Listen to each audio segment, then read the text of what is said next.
I have got to get this out there because if I don't, I think I just might explode. Uh, and like, and it's always predictable anytime I mention the military, whether it be the Falcon and the Winter Soldier, whether it be my own personal experience and what I went through.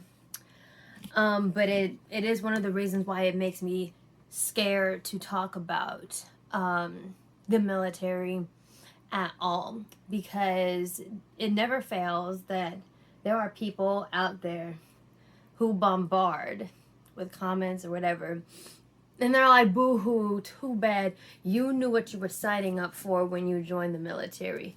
You knew what you were signing up for. So I really don't feel sorry for you. I don't feel sorry that you have PTSD. Like, you deserve it, basically, because you made that choice to go in. And if you didn't want to go through that, then you shouldn't have joined. You knew what you were doing when you signed up. No, we fucking didn't. You absolute asshat. At 16 years old, and I always counter, I'm like, what genius life decisions did you make when you were 16 years old? I wonder. What options were available to you at the age of 16? Now, those of you who really, really know me know that I am just like, look, please avoid the military at all at all costs, especially if you're a woman, especially if you're a woman of color. Please seek out literally any other course of action to go on with your life, but please don't. But it really gets on my nerves when these people do it. And it's like, you know, being in the military and being a veteran, it's like you're getting shit from all sides, because, you know, the conservative and alt-right use you as propaganda and don't really care about you.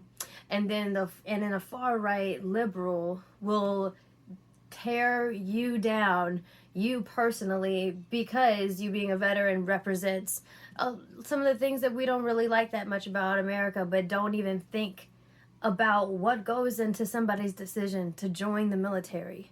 First of all, and a lot of us know this, that recruiters like specifically target poor communities with people of color. The military seeks out broken people. They seek out broken children. At least when I was coming up, you could literally go to boot camp while in your junior or senior year of high school to get it out of the way quickly so that you could just go right into the service right after you graduate high school. Like, they target us. Your brain is not fully developed at fucking 16 years old. Okay, if people always been asking and wondering, like, why is it that you can't drink when you're 18 but you're old enough to die for your country? Yeah, I'm pretty sure there's a reason for that. Because when you're young, your mind is very easily malleable. You're very, very easily persuaded, and you have very few options available to you sometimes. Because I grew up in a bad home. I was in a bad situation, and I needed the option that granted me the most autonomy from my family. And the Air Force Academy is what offered me that. Okay? And yeah, at the time that I joined, I was like, oh shit, I get to help make the world a better place, and this, and that. Because guess what, guys? I was fucking 16. I had 16-year-old thoughts. I had a 16-year-old view of how the world works. As do we all when we get recruited.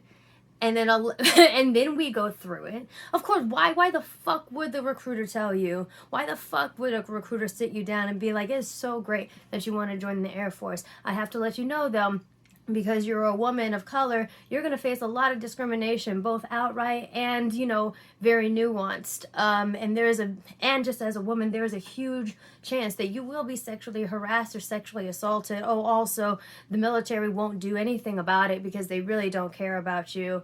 So would you still like to join the Air Force?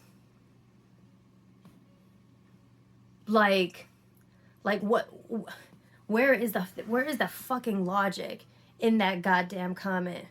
And I'm coming, especially now, I'm coming right off of a therapy session of having to retell my story of what happened, which is awful. But I always fucking resent that, and I resent those people like, well, you made that choice, didn't you? As a child, goddammit. As a fucking child. And as someone who had no other way out, and I'm not the only one. There's a lot of people who join, not necessarily because they are gung-ho about their country, but because it is the quickest and it is the most efficient way out of a life that they don't want to be in anymore. And it's also the reason that, and then you know what? Things happen, and then a lot of us leave, like the fuck I did.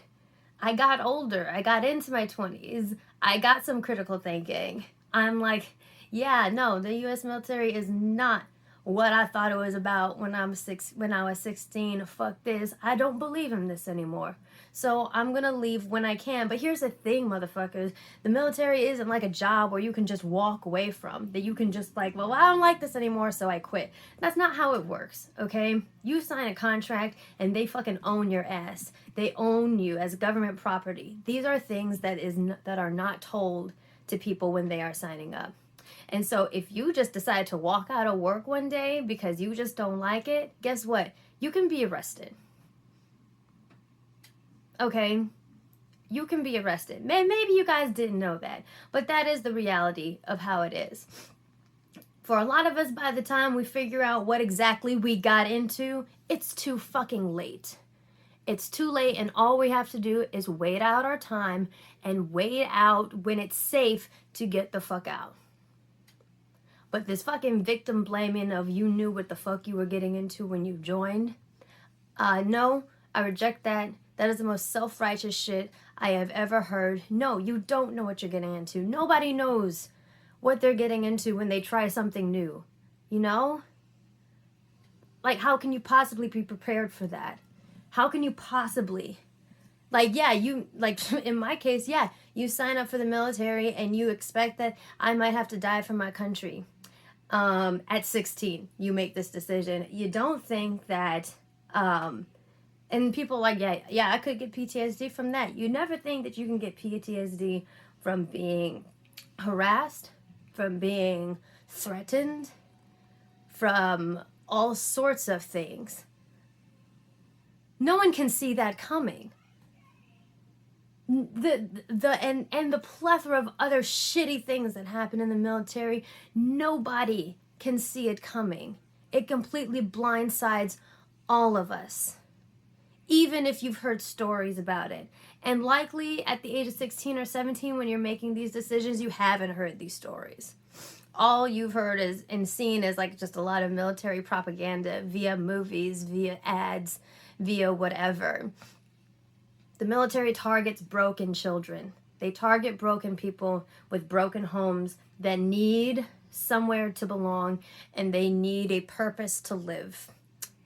They attract people like that. And by the time those people are broken and realize what has happened, it's too late. It's too late. So when a veteran is speaking up about shit like this, and you decide to fix your mouth or fix your fingers to type, well, you knew what you was getting into, right? So it's kind of your fault. You are literally among the scum of the earth and engaging in the most horrendous victim blaming that you can ever do, because you are most likely talking to somebody who was attracted, manipulated to this system as a child, a young adult possibly, but still very, very young, and is probably messed up from it and will be for a long time. And you are effectively victim blaming them for not predicting things that they could not possibly predict. You're trash for that. Absolute trash. I mean that from the bottom of my heart. And there's people that stay. I have friends that stayed. Friends that stay, and people stay because they're afraid of what's out there. They don't know anything else. And being a veteran, like, is hard because you're out in a world that, like I said, might as well be Mars to you, because you've been brainwashed for basically all of your adult life up until that point. That is hard. It is very hard to make the decision to leave. It is so, so hard to make that decision to leave. And some people stay in because of fear. because there is nothing else. They don't see any other options. Some people stay because they want to advance in the ranks and make things better for other people. They want to make a difference. Now, in a lot of cases, the system ends up changing the person before the person changes the system, and we know that. We definitely know that. But I'm just citing just examples of why people actually do stay. And then a lot of people stay because things are going really fucking well for them, because they have been able to take advantage of nepotism and the good old boys club, and everything is hunky-dory for them. But for those of us who leave because the military broke us, you are not doing any favors, and you're not making any intelligent points by saying you knew what you were getting into. No, I fucking didn't. I was a child in a broken home, with a broken psyche, who needed a way to escape. And so I did. And unfortunately, it ended up jumping from the furnace into the boiling pot, whatever. Like, one bad situation to eventually another. And no, I am not responsible for not being able to predict that. And it's also why I spend a lot of fucking time giving everybody as many facts as I possibly can about the military when they ask me about joining, because of what I know. See, now I can give that information, but you know why? Fucking genius. Because I've been through it. I couldn't give that advice to myself or anyone else at 16, 17, 18 years old. How much fucking sense does that make? So next time you try and fix your lips to say some shit like that, don't. You're stupid and just mean.